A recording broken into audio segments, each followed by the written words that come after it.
Alright, let me slide this door shut. Just so it's a little quiet. Old lady's already crashed out. She gotta be to work at 6 in the morning. That's a nice thing to say. She's gotta be to work at 6 in the morning. Bonus. So, I figured I would jump on and do an overview. I'm not completely done, but I was able to get a few things done today. Took care of a couple of things, and at lunch glued up my tires. Got those all nicely glued up using the Loctite 486. Let me grab that.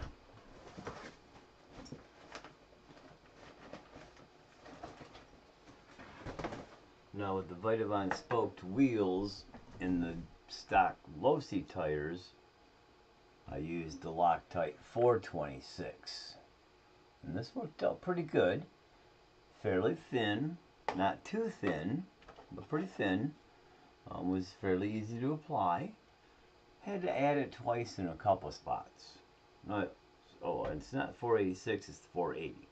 I've seen other people talk about the Loctite 480, which is instant adhesive, but it's not quite instant like super glue. It takes a few minutes to cure out. I was able to get the tire lifted. It's got a pretty good grab. I was able to get the tire lifted on the top of the bead all the way around, and then run the 480 through the bead on the rim. And then when that was all done, I took a couple toothpicks or just something thin to get in that little spot. At least on the back. On the front, it's just a lip. There's no edge to catch it. So I just took that and ran it through to make sure the bead was completely covered with the 480, and then just peeled it up and slipped it in place, worked it a little bit, had enough cure time that I could actually work the tire a little bit and get it set. And then, and let it set for a couple minutes. Seemed to be pretty good. On the other side, I did the same thing, lifted the tire on top of the inner bead so it sat up there all the way around, and then just run the glue through it. On the back, it does have a cavity at the bead. As you see, it rolls nice and smooth too. I mean, the tire is nice and shot. Let me come to this other camera so you can see that tire is nice and square. It spins true. You don't see the tire wobbling, you don't see the rim wobble, you don't see the tire and rim wobble on the side. Well, I guess you can see this side down in this area. If you're looking close, the tire and rim are not, wiggling. The side of the tire up here, up on the front, is not wiggling. If you look at it, it's nice and smooth. Same thing with this side. That's a nice set of bearings in there. Those are what come with the trio. Obviously they're still spinning, so those are pretty good bearings. I do have to adjust my brake cable, and why you can't see it's the same with the back.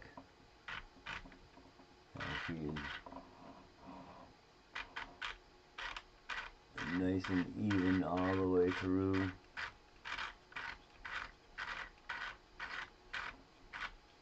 Easiest way to do this is just boot it up for a minute.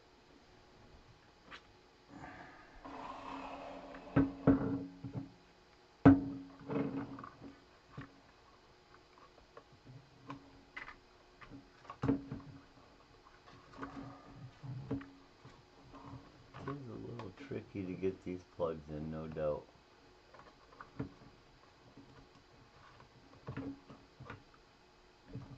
Of course, this hot racing muffler needs a little trim. It's hard to get the wires in and out of it. They're pretty snug.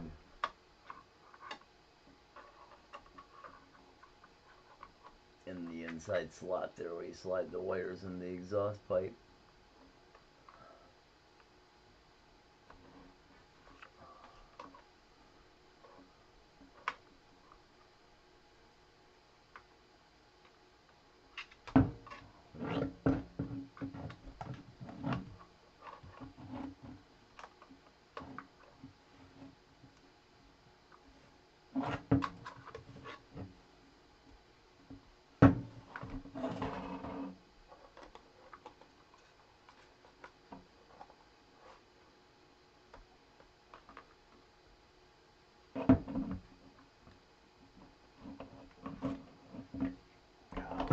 guy.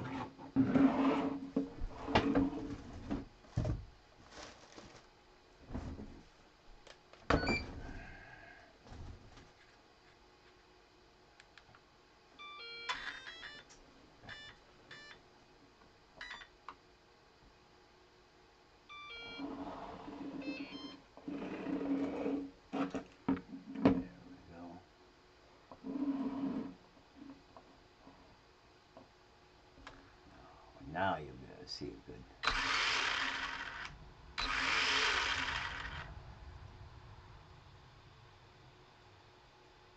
Trying to start real slow with the throttle. Try to get it going as slow as I can. And about as slow as you're going to go.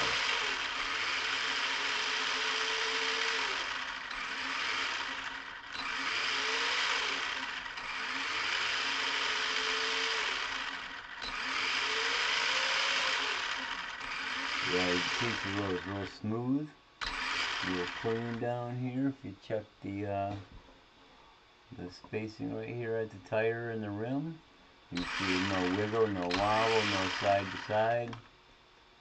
Try to hold it a little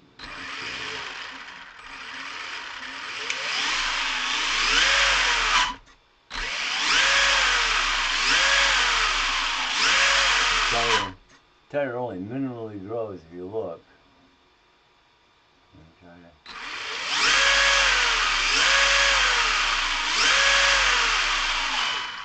So it does thin out a little bit.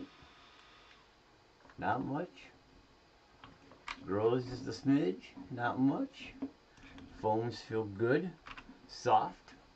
Not real rigid. The tires got a nice, this edgy bead on them, so they don't, you know, they got a thick little edge on them. So that kind of helps. Go ahead and shut this off. Yeah, I was a little concerned that, especially on the back wheel, when I had it just sitting on there and it wasn't, oh goodness, wasn't glued on, couldn't get the wheel to set totally square into the rim. I mean, it sat square, but it's like the wheel was just a little bit, half a millimeter, 1 millimeter larger than the rim as far as size, so I didn't really like grip the rim. Kind of gripped it, maybe gripped it, but it could have been a little smaller in my opinion. But you're working with two different manufacturers going off a stock item, and they may just have slight different tolerances here and there, and that's going to cause that. However, once I glued it, as you see, everything is nice and smooth. Everything rolls good, it's square, everything's lined up well. So as far as the build, took a stock Promoto, obviously, green Pro circuit. The 3 minutes I got, the 3 minutes, yeah. About 3 minutes I got today was the first actual run. I had fired it up, but I haven't driven it that much. So I did get that out on it. After the tires were glued up, ran great, handled well, everything worked as it should. So, you know, as far as the build goes, I took the stock Promoto, pretty much pulled her not all the way apart. Everything I added was low to drop center of gravity. If there was any added weight, I wanted to keep it to the bottom end, not the top. So up top, it's all stock. Everything from the triple tree exception, that's not stock, but from the triple tree back on up, everything up top is stock. Chassis plates, I went with Extreme Racing carbon fiber chassis plates. Very nice stuff. USA made, USA produced, designed. Now they do source worldwide for the parts, but I think he even lays up most of his own carbon fiber material, but I may be wrong. He may be getting sheet and design and cutting from there. Don't know. But from the carbon fiber chassis plates from Extreme Racing, I did the flywheel housing. That was Trio. Obviously, most of the parts on this is Trio with the gold. So I have the Trio flywheel housing, the Trio skid plates, bottom and top. I put those on. Um, the Trio triple clamps. I did buy the servo saver from Trio version 2. However, I only use the part out of it right now that mounts into the triple tree itself, or into the tree, um, which is, I don't know what you want to call it. It's the mount that your stud goes into that slips into your servo saver at any point. That should be, Trio has it packaged with the servo saver. In my opinion, that really should be part of the triple tree. But at any rate, I'd put that on the triple tree, so that's all metal. And then I had the stock servo and stock servo saver. I'm not right now planning on upgrading the steering servo to a 299 LP. I may next year. I'm probably just going to run it as a straight bike this year and see where I go. See, maybe somebody wants to have some racing around here or something. I think that would be kind of cool if we did racing and got street racing going on at any point.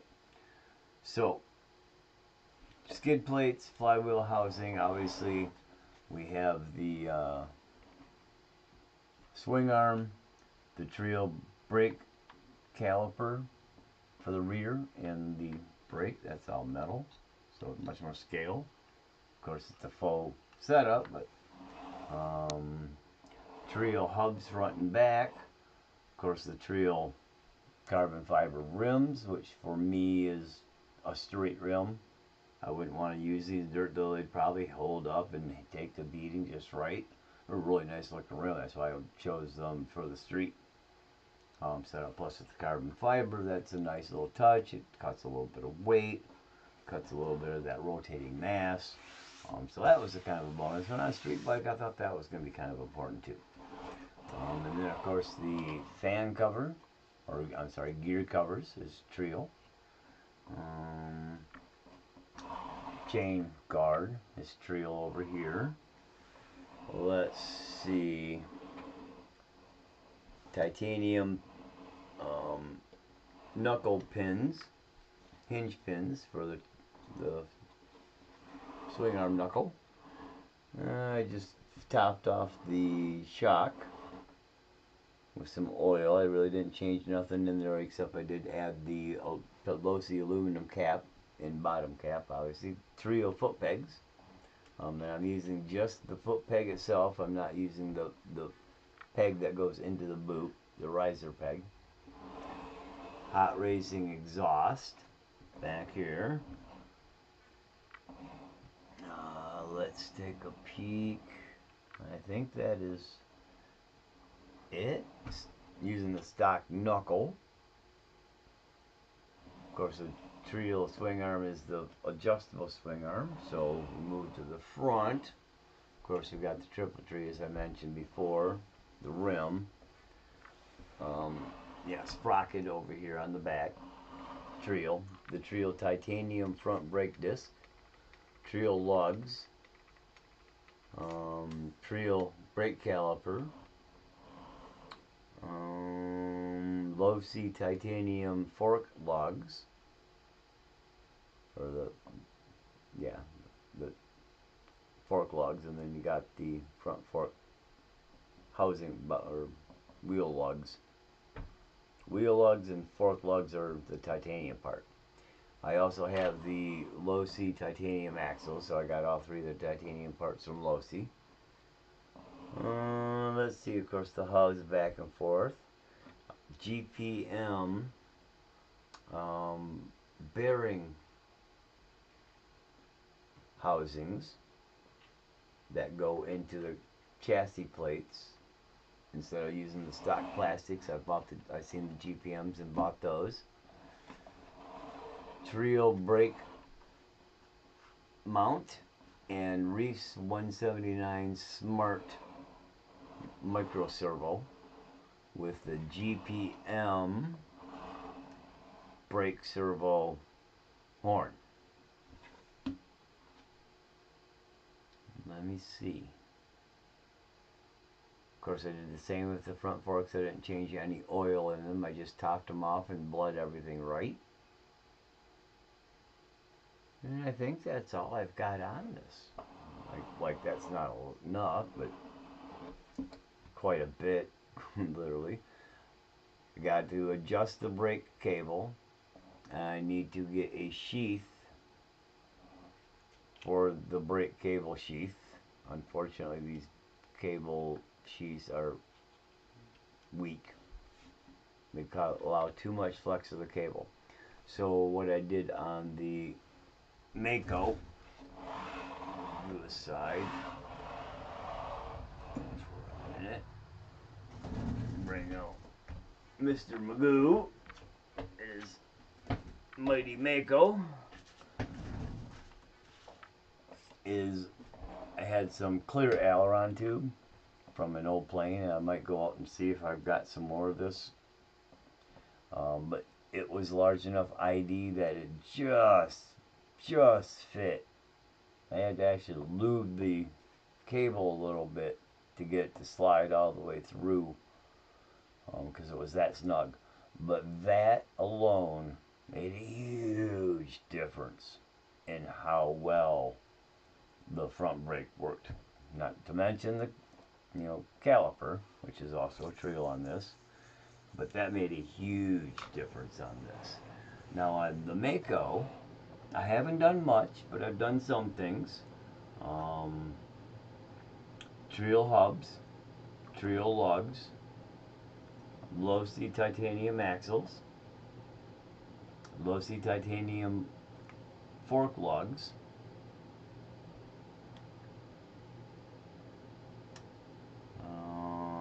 GPM fork tubes. I had a bent one stock. I did just ever so slight. Not bad, it's still usable. But I went ahead and swapped it. LOSI, got the LOSI gold sprocket. This has still got the stock front disc, so painted these are all stock here, the skid plates, so I just painted the red as if they're frame rails. Vitavine muffler, and added a tube in the outside of it so it looks a little bit more scale to what it looks like. A little taper to it, which stock was not tapered. And then obviously the sticker sheet and outfit for Danny Mr. Magoo Chandler. These were done both by HM Moto Designs, as you can see back here, or HM Design Moto. I actually had 2 outfits done, and here's the second one. You see, this is a Mako. This is on my. This is actually a Carmichael. It's Richie Carmichael, and first name Carmichael. Carmichael rider from the Radio Shack bike, which I don't have a Radio Shack bike. I just bought the rider. But HM Designs did this as well. See, it's nice. Did a great job on it. Pull his saggy pants up a little bit. Looks like he's got a full diaper. Ricky Carmichael, that's it. Ricky Carmichael. But yeah, Dylan Van Rinken did an excellent job with these.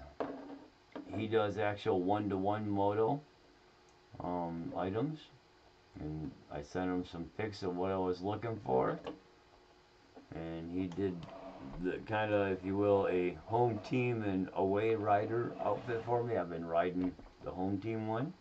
Haven't been riding that one. That's for a different, same bike, just going to use him on different rides. So yeah, that's the 2 of them so far. Hey, how you doing, Khabib? Good to see you, brother. Figured I'd throw together a nice little video again, going over the Supermoto build here. Just seen you pop in. Don't know how long you've been around.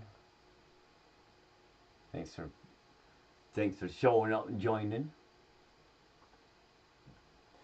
Tomorrow night's video you're probably gonna want to watch too. I'm gonna try to get one tomorrow night. Let me qualify that.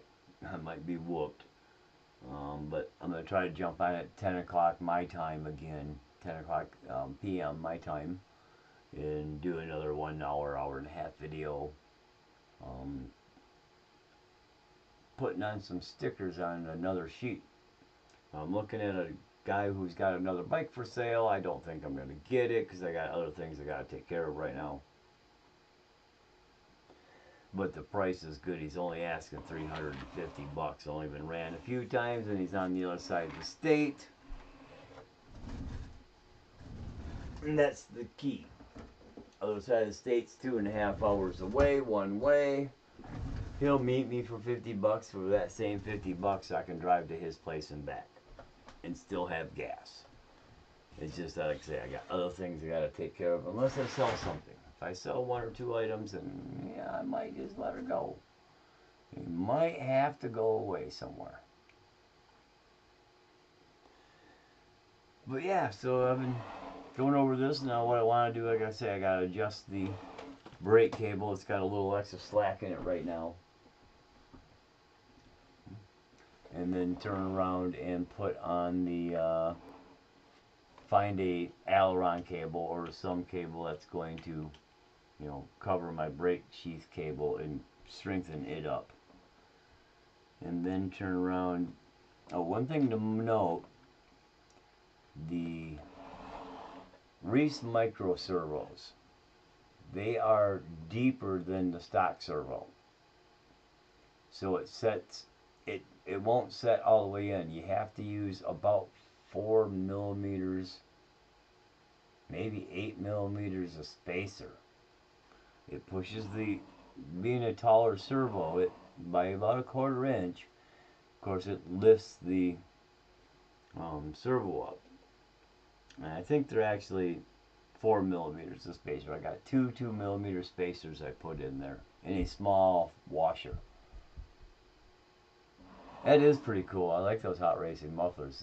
They got a nice look to them. I mean, they look just nice looking, you know, been ran and hot. And of course, I don't know if it's plastic or metal, but I'm thinking it's plastic the more I hit it. Yeah, might be plastic. I'm hoping it was metal, but it might be plastic at any point. So yeah, I gotta find some aileron tube for that. But yeah, the micro servo, that's what it was.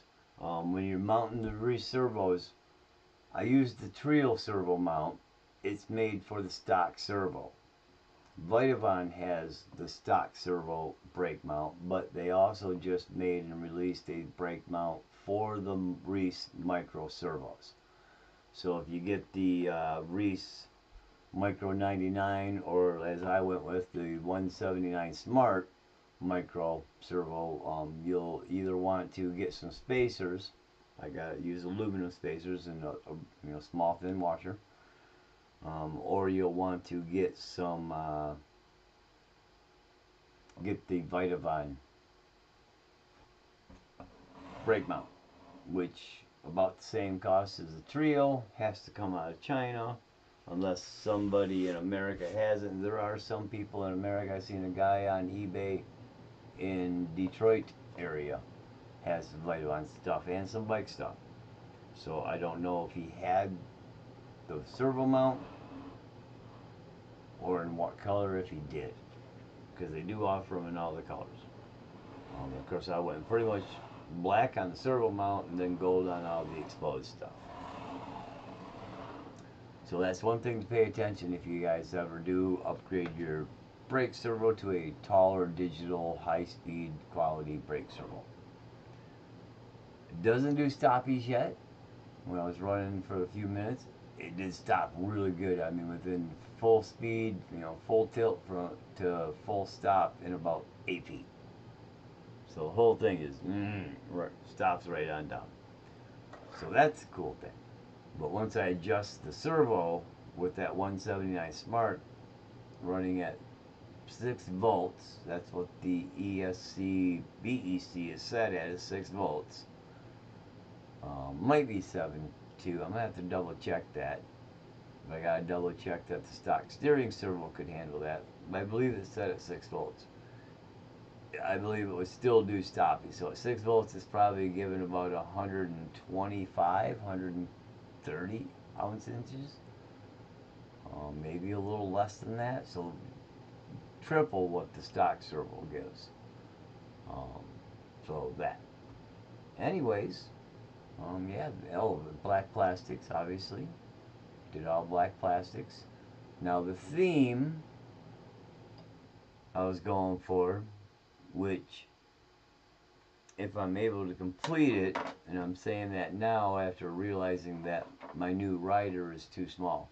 I thought he was going to be the right size, but a little bit more Ricky size, so he's a little smaller than the quarter scale rider. Ricky is actually goes on my Duratrax DX450 bike with his normal outfit.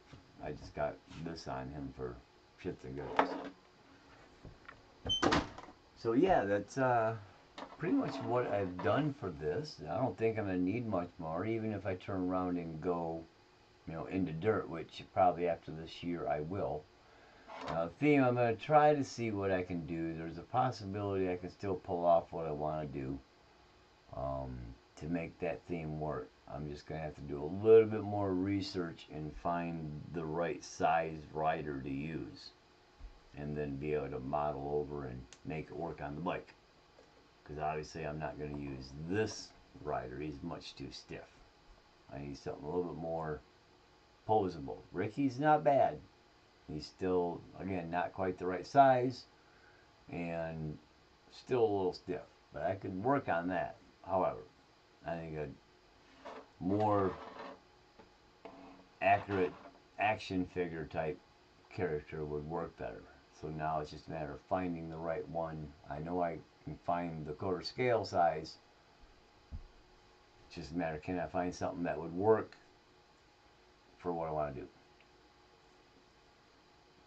If I can, it's going to be badass. I got to get on it because I want to get it done. Years burning through. I was hoping my other one would work, my other rider, because it would be a matter of a couple simple things and getting them to mount up and be done. It might work, but he'd look like a young kid riding the bike. So I don't think that would work with the theme I'm going for. So anyways, yeah, that's pretty much it. That's where I'm at with it. Put a little bit of titanium in it. All three of the LOSI titanium parts. Titanium front brake disc. I got a titanium sprocket on one of my other sets of the black rim set of stock wheels. And then I've got, of course, the Vitavon spoke wheels, which also has the titanium. Maybe that's what I did. I only got one. Put the titanium spoke on the sprocket for that. And I think these at one point will end up on Mako, obviously, because that's what they originally were bought for, was the Mako, to give it the proper look. So I'll probably be putting those on real soon. Now surprisingly, as I showed last night, I should try to do that one more time, just to take a look. Stick a battery up in it, just to see the total weight with rider. Because last night when I measured it, it was just over 7 pounds.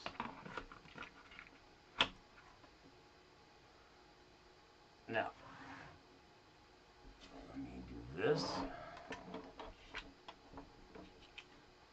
Get the stand on it. Stand is 58 grams in itself, but we're going to zero that out. No.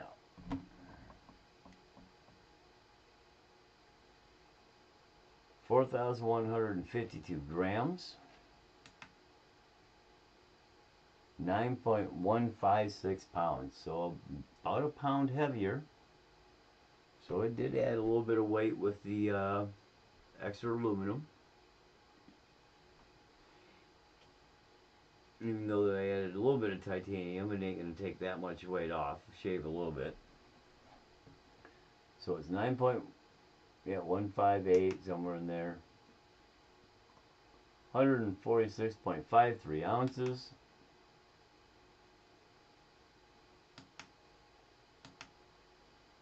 4.154 kilograms. So yeah, added a little bit of weight. Yeah, these wheels are nice. They're a sharp looking wheel, especially for a street. I've seen some people use them on dirt, so I know they'll work.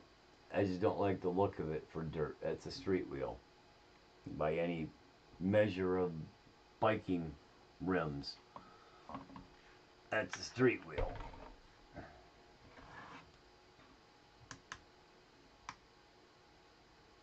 So yeah, about a pound extra right now. I've seen guys, people who've done the full tilt. All the upper stuff, the gas tank part, all the other things. Like I said, my goal was to keep center of gravity lower than stock. So why I do have an extra pound of weight, other than the wheels being rotating mass, everything's low, barring the tree. So overall, I'm happy with it. It looks good. Once I get the sticker sheet designed and get it printed up and put on there, it'll look better. And then we'll get the right rider, it'll really kick off the theme. I could use one of these riders. I would just have to 3D print a different head for it. Try to make that work. Pull this head off and put a different head on it and a different outfit. So that could work. We'll see. But yeah, that's about it. So I guess I'm gonna kind of hack out. Been a long day. I only got about 5 hours sleep last night. And it's a little after 11 already. So what is it, 11:07 here? So I've been going for about an hour now. Say short video compared to the one I did on Saturday with this thing. It was 6 hours. Of course, that's a little off time doing stuff, but that's all on the video too. So anyways, I'm gonna head out. Thanks for showing up, Khabib, Dan. Good to see you. Anybody else out there watching? We've got a few people watching. Thanks for hitting it, people. Appreciate it. Hit that like, subscribe, and share button. Trying to grow the channel, like everybody. Who isn't? I've been slacking a lot on the content. So, trying to do more live on what I'm doing here at the bench, and then hopefully be able to get set up to be able to make some recordings out running. So, anyways, gonna take it out. You guys have a good night, good day. Take care, and we shall catch you on the flip flop.